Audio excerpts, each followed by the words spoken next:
बोले श्री प्राणनाथ प्यारे की जय।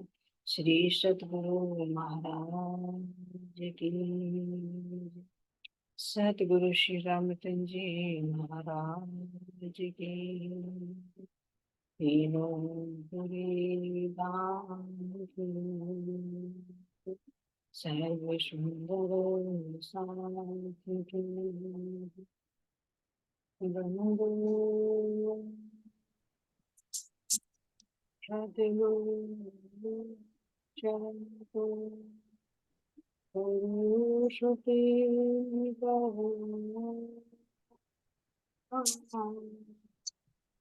अशुभम धन श्री देव चंद्र जी श्री पाणिनाथ सतगुरु परम विनय करो प्रणाम।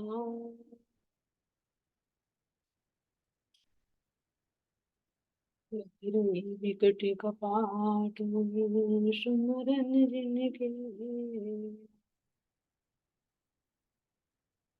श्री राम रतन सतगुरु मेरे काटो सकल कले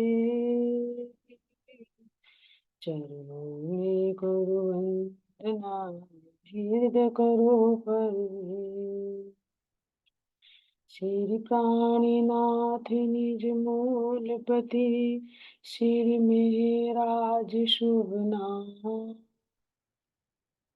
तेज को श्यामा युगल को पल पल करो प्रणाम पिया जी को पल पल करो प्रणाम। बोलिए श्री प्राणनाथ प्यारे की जय धाम के दिन की जय।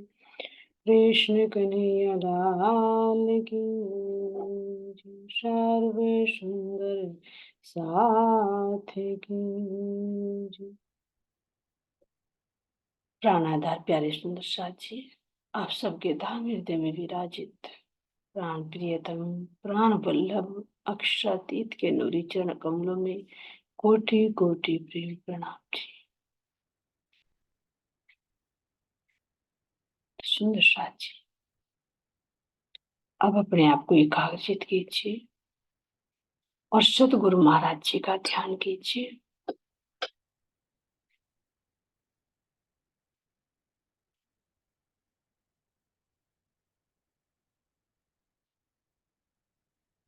अपने सतगुरु श्री रामरतन महाराज जी, उनके नूरी चरण कमलों में मैं कोटि कोटि प्रेम प्रणाम करती हूँ। और जिस तन के अंदर बैठकर, जिस रूह के अंदर बैठकर मेरे चंपक भाई के चरणों में मैं कोटि कोटि प्रेम प्रणाम करती हूँ।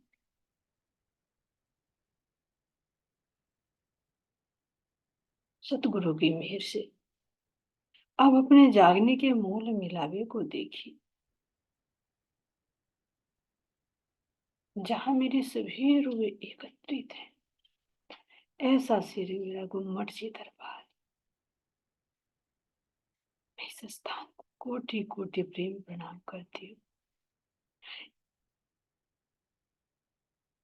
जहां पर मेरे इंद्रावती सखी धाम धनी को अपने हृदय में बसाकर एक रूप होकर सुंदर चंदन के झूले पर विराजमान है। मेरी सभी आत्माएं किस प्रकार इंद्रावती से एकाकार होकर मेरे धाम के में अखंड सुख प्राप्त कर रही है।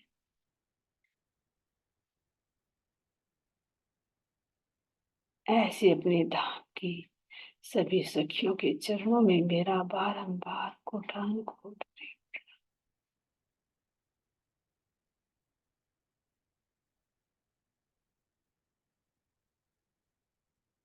हे मेरे धाम के दूल्हा, मेरे प्राणों के प्रियतम, आप कैसे इस मठ जी दरबार में सुंदर चंद्ररंग के सिंहासन पर, जिस पर 12 थम झिलमिला रहे हैं, अपने कैसे वांग्मय स्वरूप में विराजमान है। आपकी चारों तरफ की सुंदर शोभा को देखते हुए, आपके चरणों में प्रणाम करते हुए, यही अर्जी मेरे धाम के दूल्हा, अब अपनी रूह को धाम में लेकर चलिए। उस मोल मिलाप में जागृत कर लीजिए, जहां पर हम सब के मूल धन है, जहां पर हम सब रूहे प्रेम में ओत प्रोत होकर, कैसे गलबैया डालकर एकाकार होकर बैठी है, हम सबके बीच में सुंदर ज्योतिर्मय सिंहासन पर मेरे प्राण प्रियतम, मेरी आनंद अंग श्यामा जी विराजमान।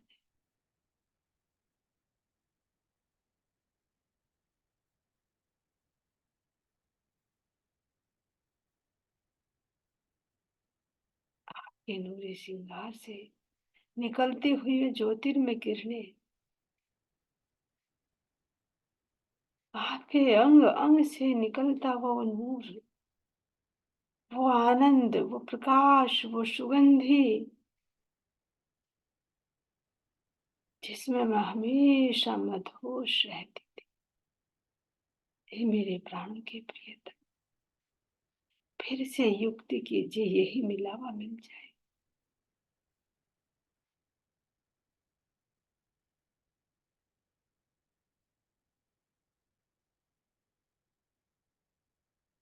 सुंदर कमल का पुष्प देखिए, जिसकी कोमल कोमल पंखुड़ियां गुलाबी रंग के आभा को लिए हुए कैसे खिलखिलाती हुई, नृत्य करती हुई दृष्टिगोचर हो रही है। ये जड़ नहीं है पुष्प, ये कहीं कि कालीन पर छपा हुआ नहीं, ये चेतन है।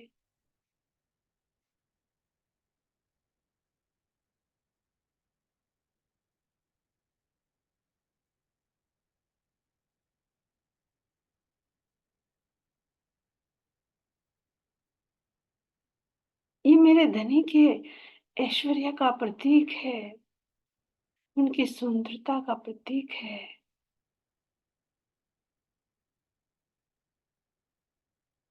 जिसके ऊपर मेरे प्राण प्रियतम का नूरी सिंहासन शोभायमान हो रहा है।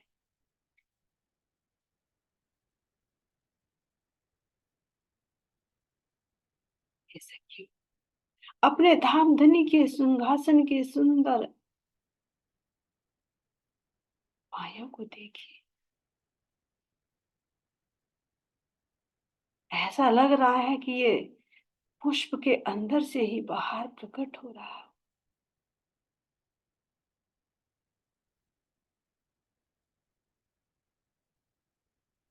चारों तरफ से कैसे सुंदर कांगरी चित्रकारी बेल बूटियों की शोभा, और जिन पर अनेक रत्न जड़ायमान है।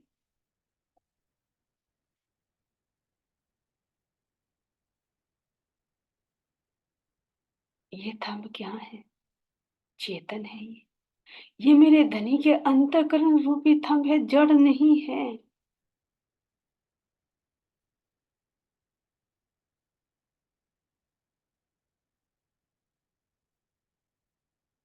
एक एक अंतःकरण के साथ में मेरे धनी की 10-10 इंद्रियों का आनंद जुड़ा हुआ है। तभी तो कह रहे कि एक थंब के ऊपर 10 दिशाओं में देखे तो 10 अलग अलग रंगों की आभा दृष्टि गोचर होती है।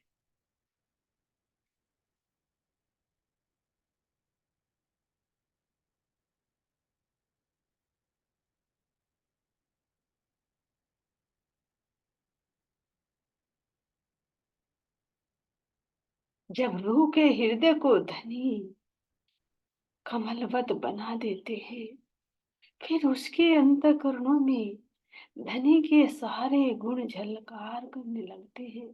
जिस हृदय रूपी सिंहासन पर मेरे धाम के दूल्हा विराजमान होते हैं, तो वो हृदय भी ऐसा ही सुंदर सिंहासन बन जाता है,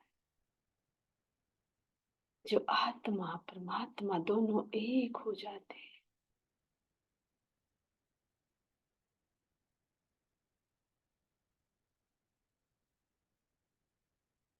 तो ये मूल मैं देख रही हूँ, मेरे धनी के हृदय के ये अंतःकरण रूपी भाग हैं, जो सुंदर थंबों के रूप में धाम धनी संकेत करके वर्णन कर रहे हैं।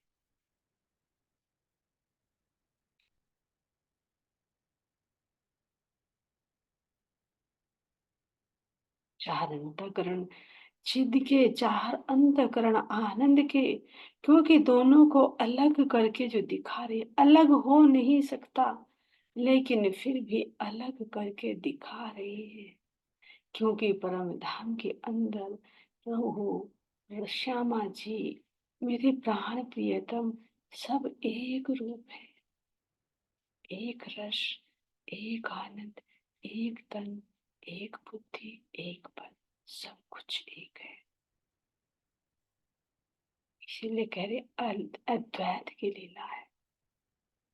लेकिन अब मेरे प्राणों के प्रियतम उस एक को भी अलग करके दिखा रही है।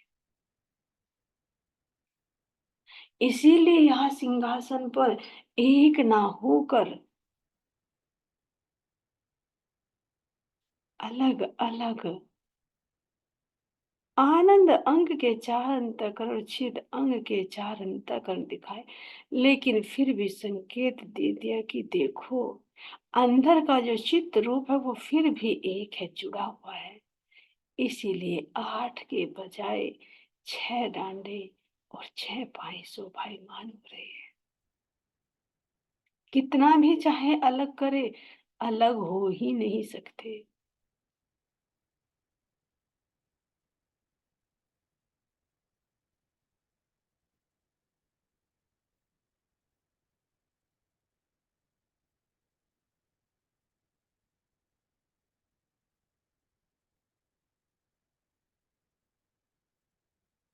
इस सुंदर सिंहासन को देखिए,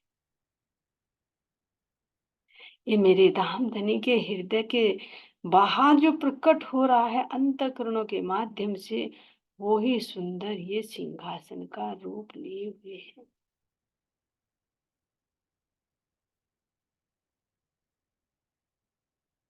अब क्या इन एक भी थंब का क्या वर्णन किया जा सकता है? इस एक थंब के अंदर मेरे धनी के हृदय की कोमलता है, चेतनता है, मधुरता है, सुगंधी है, निर्मलता है। 10 की 10 इंद्रियों का स्वाद मैं इस एक थंब के माध्यम से ले सकती हूँ। थंब नहीं, थंब भी कहते हुए इंद्रावती कह रही, मुझे दुख लगता है, कहाँ मेरे धनी का अंतःकरण और कहाँ मैं यहाँ के जड़ थंब से उपमा दे रही हूँ।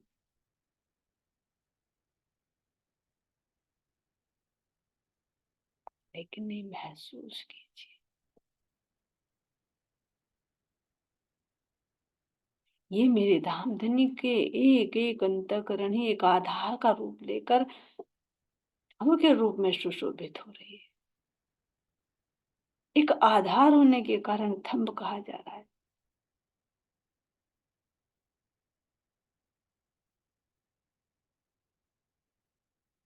इसीलिए कह रहे हैं कि इनका वर्णन नहीं हो सकता, शब्दातीत है।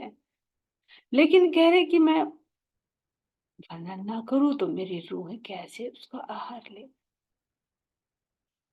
तो इसलिए कह रहे अरस का वर्णन किया, ले मसाला इत का।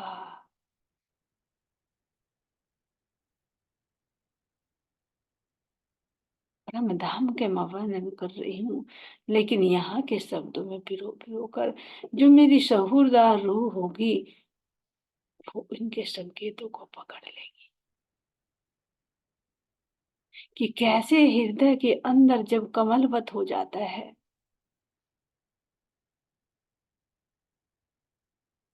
तो कैसा आनंद आता है।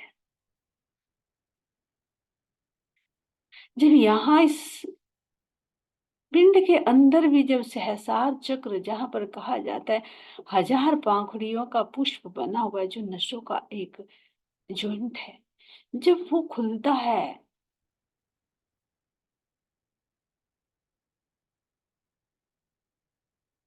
तो कैसे आनंद झरता है, कैसे हर प्रकार की इंद्रियों का सुख इसी गुहा में लिया जा सकता है। तो यहाँ जब प्रतिबिंब है तो आखिर इसका मूल कहाँ पर है।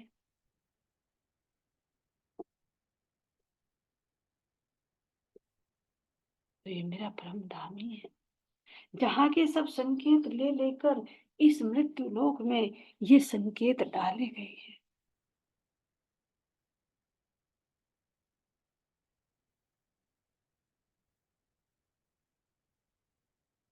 ऐसे अपने धाम धनी के इन सुंदर सिंहासन पर बने हुए थंब रूपी अंतःकरण की शोभा को देखिए।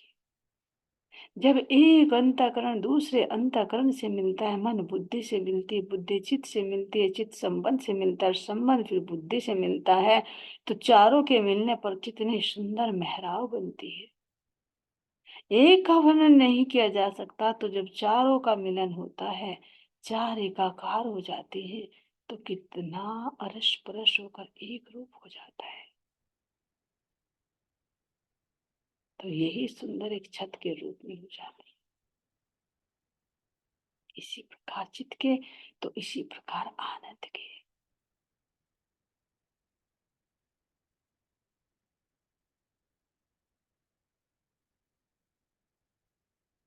इन सुंदर कलशों की शोभा को देखिए।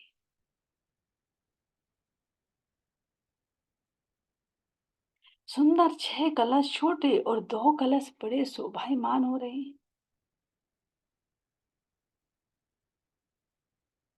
ये 4 कलश क्या यानी ऊपर दिखा रहे हैं कि अंतःकरणों के अंदर जो रस भरा हुआ, जो खजाना भरा हुआ, वो इस कलश के अंदर है। और इन छोटे कलशों के अंदर कौन सा रस है, जो ये बड़ा कलश मेरे धाम धनी का हृदय रूपी कलश है। उस वो चेतना रूपी कलश है, जिसके ऊपर सुंदर कलश ध्वजा पताका,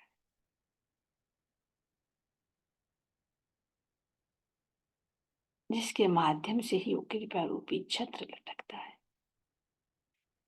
जिसके अंदर इश्क की बौछार होती है।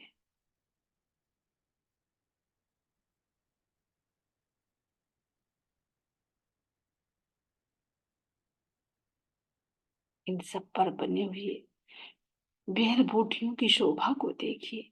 ये सब मेरे धनी के चित्त की जो एक अंदर से उठने वाले विचार, जो अंतःकरणों पर प्रकट होते हैं, वही एक सुंदर आकृति लेकर चित्रकारी का रूप धर रखा है।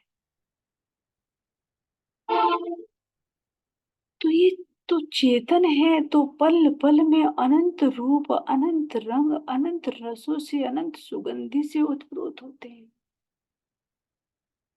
यहीं से समझिए यहाँ के मन को क्या स्थिरता है। पल पल में ही कितने रंग प्रकट करता है, पल में हंसाता, पल में रुलाता है, कितने विचार उठते हैं। कैसे उठते हैं, 3 गुणों के अधीन होकर। तो यहाँ ऐसा है, तो मेरे धाम धनी के इन अंतःकरणों में देखिए, जो कह रहे महाराज जी की पल पल में करोड़ों रूप धर लेते हैं, करोड़ों रंग प्रकट हो रहे हैं। क्यों? क्योंकि उनके अंदर तो सब कुछ है।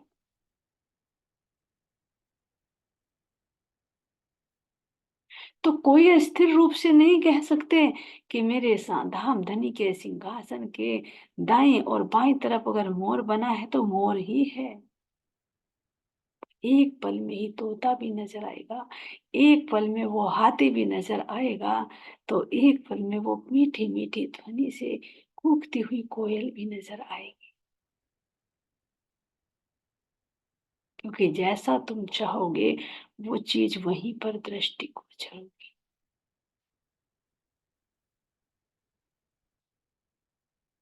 बार बार कह रही इंद्रावती, इस ये जड़ मत समझिए, यहाँ कोई चीज जड़ नहीं है। तो ये सिंहासन भी जड़ नहीं है, चेतन है।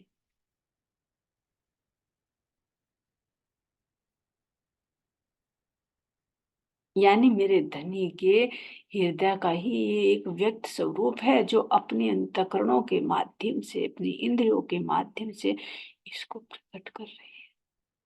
जो 16 कह रहे कि 16 बार तपाया हुआ, यानी 16 के 16 गुणों से युक्त है।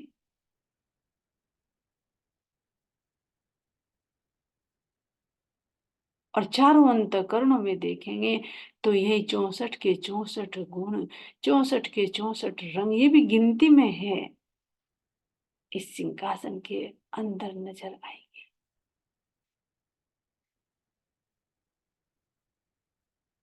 जिसका प्रकाश बाहर फैलेगा तो यही मूल मिलावे के 64 थंब प्रकाशित होने लगे।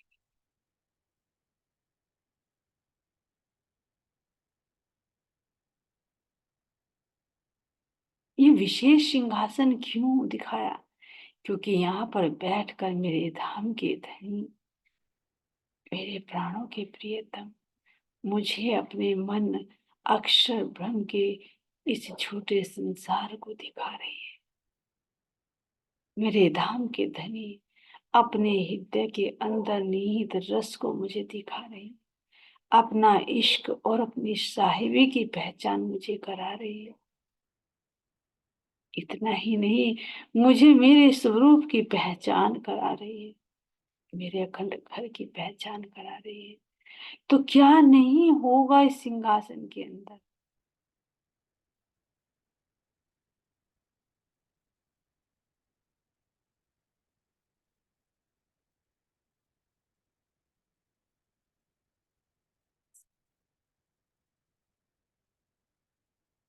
ये लटकता हुआ छत्र, इस छत्र के अंदर से निकलती हुई वो नीलिमा, नीले रंग की किरणों को देखिए। एक तो ये पीला रंग श्वेती है, स्वर्ण का है, पीले रंग की आभा।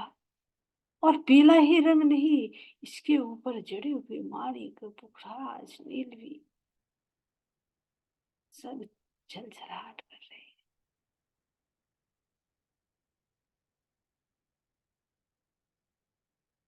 जो इनके अंदर से किरणें निकल रही हैं, ये भी हमारी यहाँ की जड़ बुद्धि होने के कारण यही की दृष्टि से देखती है।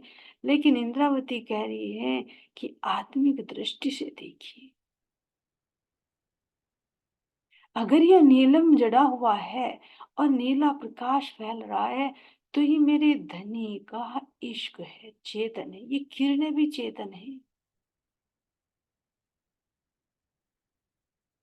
प्रकाश तो चेतन है, प्रकाश की किरणें भी चेतन है।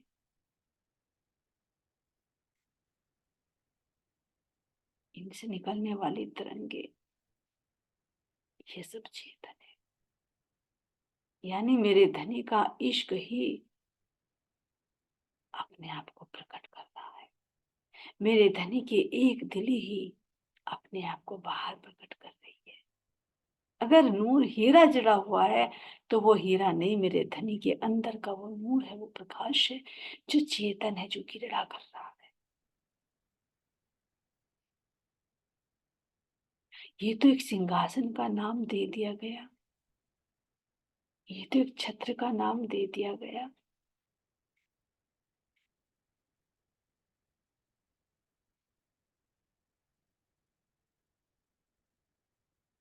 नीचे गद्दी के रूप में देखे, तकियों के रूप में देखे तो भी धनी के गुण है, और ऊपर छत्र के रूप में देखे तो भी धनी के गुण है।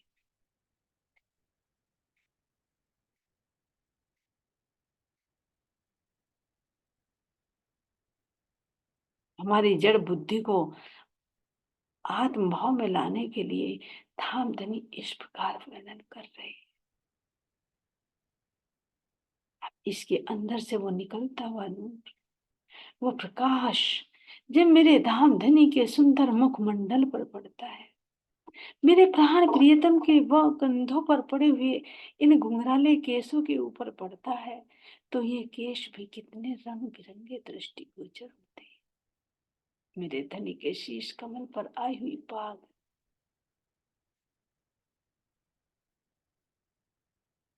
अनेक रंगों से झिलमिला रही है। कभी लाल रंग की दृष्टि गोचर हो रही है, कभी पीले रंग की दृष्टि गोचर हो रही है, तो कभी नीले रंग की सुंदर नीलिमा से शोभायमान हो रही है, और कभी सब के सब रंग इस सुंदर बाग के अंदर झिलमिलाते हैं।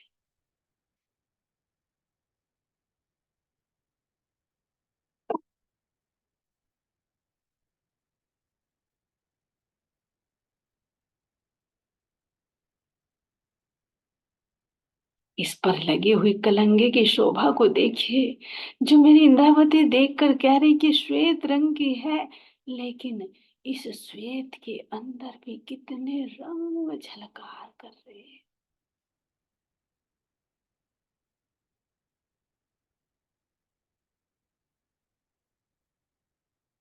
अगर रूह इसके एक पर को देखते देखते इसके प्रकाश को ही देखने लगे, तो उससे बाहर नहीं निकल पाएगी। हर एक चीज के अंदर इतना आकर्षण, इतना खिंचाव, इतनी सुंदरता कि रूह की नजर हटे तो हटे कैसे।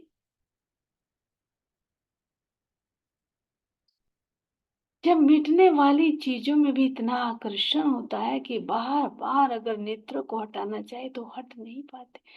दिल में इच्छा करती है फिर पुनः देख, फिर पुनः देख। एक समय ऐसा आता है कि मन अघा जाता है, लेकिन ये तो मेरे धाम धनी का सौंदर्य है, इससे नेत्र कभी तृप्त होते ही नहीं।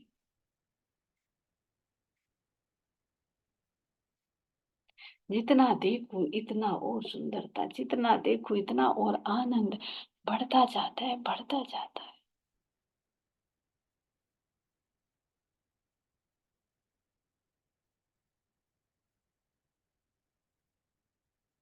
लेकिन ये तो मेरे धाम धनी की युक्ति है कि जब रूह को वे अपने दूसरे अंग का सुख देना चाहते हैं, तो उस अंग को प्रेरित करके रूह की चित्त वृत्ति को खींच लेते हैं। नहीं तो कह रहे हैं कि वो रूह नहीं है जो एक अंग को छोड़कर दूसरे अंग से जा लगे।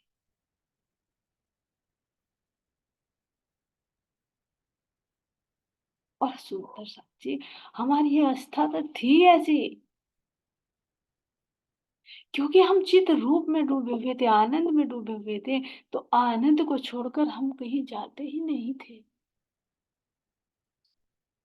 सामने अक्षरधाम होते हुए भी कभी नजर नहीं पड़ी।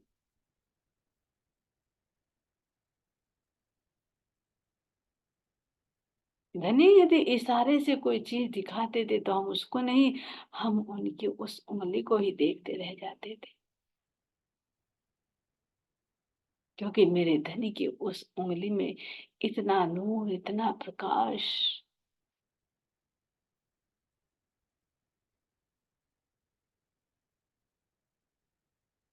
कोई शब्द नहीं है कि उनको शब्दों में पिरोकर बताया जाए।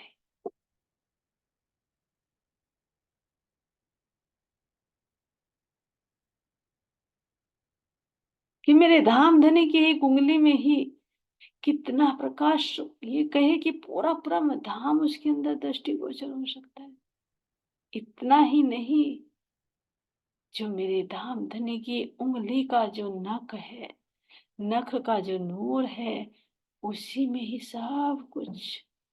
अगर मेरे धनी दिखा रहे, इशारा कर रहे कि देखो ये पुखराज पहाड़ है,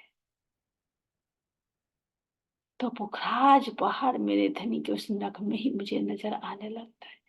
अलग से देखने की जरूरत ही नहीं पड़ती।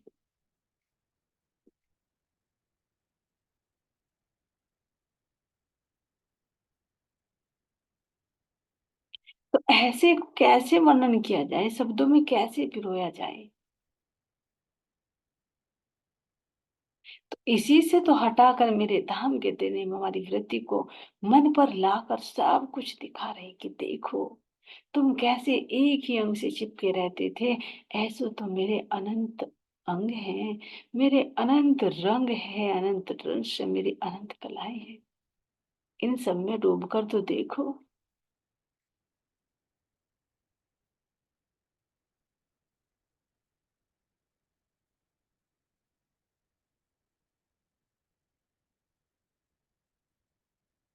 ये धनी का विशेष लाड़ है।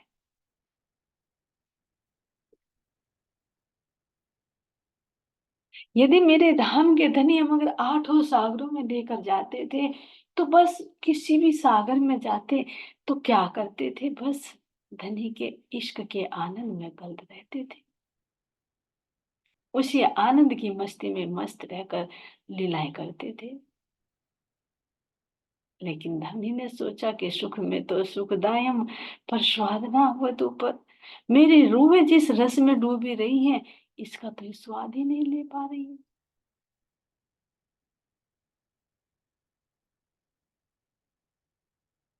तो मेहर का दरिया दिल में लिया, तो रूहों के दिल में खेल देखन का ख्याल आया।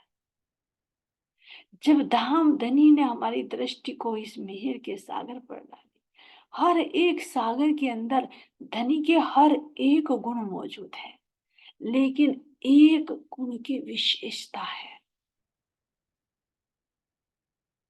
एक गुण की विशेषता। लेकिन जब हम उस रस में डूबे रहते थे, तो हम केवल एक आनंद रस को ही नहीं पकड़ते थे, उसके विशेष गुण पर नहीं जाते थे।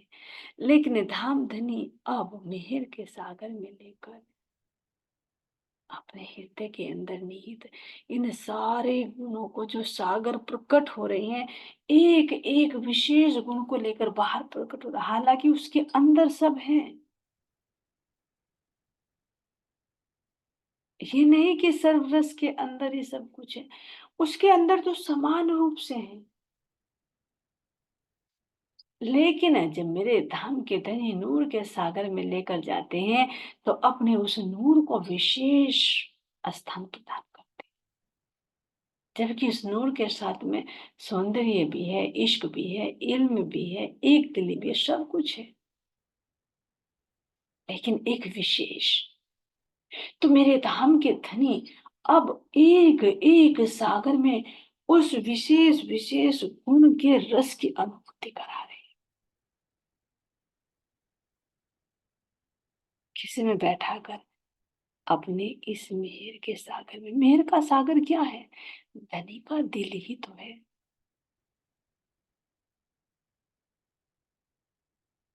अपने दिल में बैठाकर मेरे धाम के धनी अपने दिल के एक एक गुण के, उस गुण के रस में, उस रस की खुशबू में, उस रस के एक एहसास में सबका अनुभव करा रहे हैं।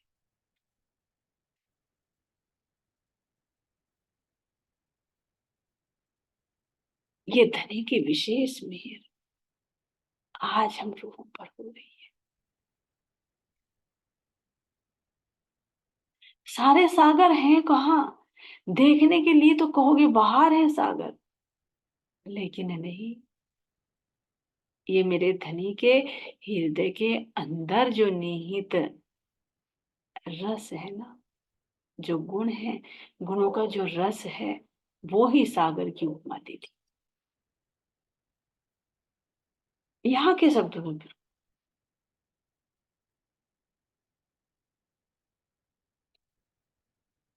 नहीं तो उनको शब्दों में नहीं बांध सकते।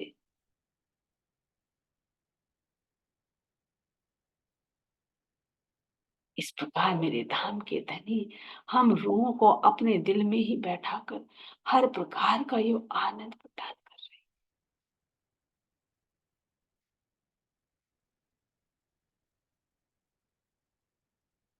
कहीं नहीं गए हम।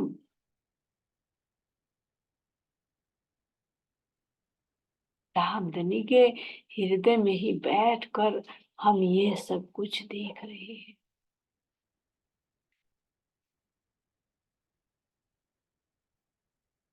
उनके मन का खेल भी हम इसी हृदय रूपी पर्दे पर देख रहे हैं, क्योंकि उनका मन अक्षर ब्रह्म उनसे अलग नहीं है। मेरी श्यामा जी उनसे अलग नहीं है। मैं रूह उनसे अलग नहीं हूं। अब मूल में ये कहे कि मैं अपने ही अंगों में, अपने ही हृदय में, अपने हृदय का रस ले रही हूँ। जैसे धामधनी को कहे कि हम रूहे उन्हीं के ही तन है, हम उन्हीं के ही अंग है, तो वे अपने ही अंगों से किस प्रकार स्वयं को आनंदित कर रहे हैं, जिसको कहा स्वलीला अद्वैत। इसी प्रकार मैं आत्मा भी अपने धनी से एकाकार होकर अपने ही अंगों का आनंद ले रही। इसीलिए कहा कि धनी के जो भी अंग रूह के दिल में चुभ जाएंगे, वो ही रूह का अंग जागृत हो जाएगा। क्यों कहा?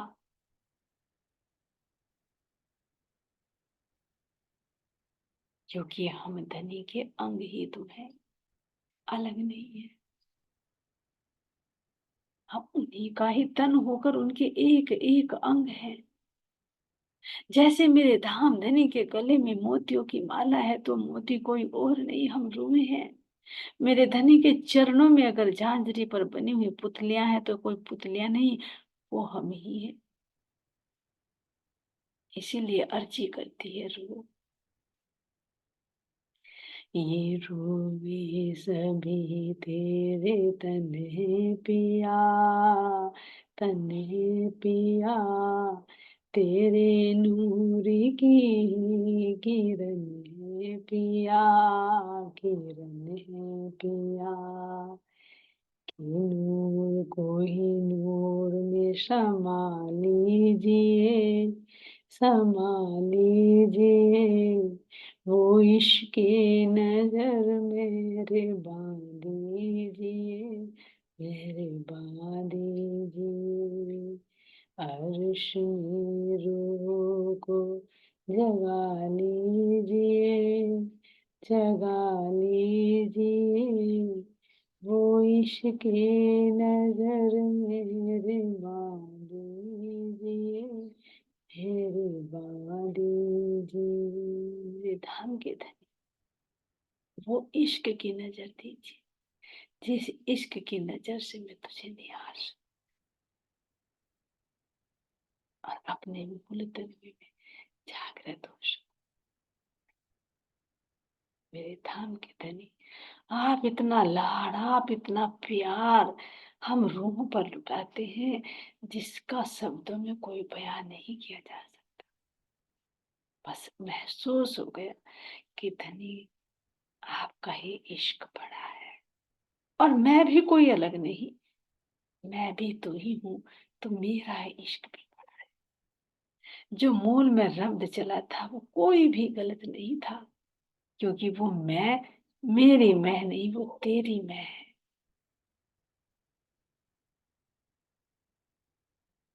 इसीलिए कहती इंद्रावती कि कोई हारा है ना कोई जीता है, बस तू ही है, तेरी लीला का खेल है। ये तो खेल दिखाया धनी अपने हुक्म से, हम सुरताओं का नाम रूप धरकर। ये लीला है मेरे धनी की। इसलिए इंद्रावती बार बार कह रही है, यही हम सब आत्माओं के दिल की पुकार है मेरे धनी, तेरे लाड़ पर हम बार बार बलिहारे जाते। बस ऐसे ही लाड़, ऐसे ही प्यार लुटाते रहो आत्माओं पर, और हमारी नजर को अपने से मत हटाना। आपके श्री चरणों में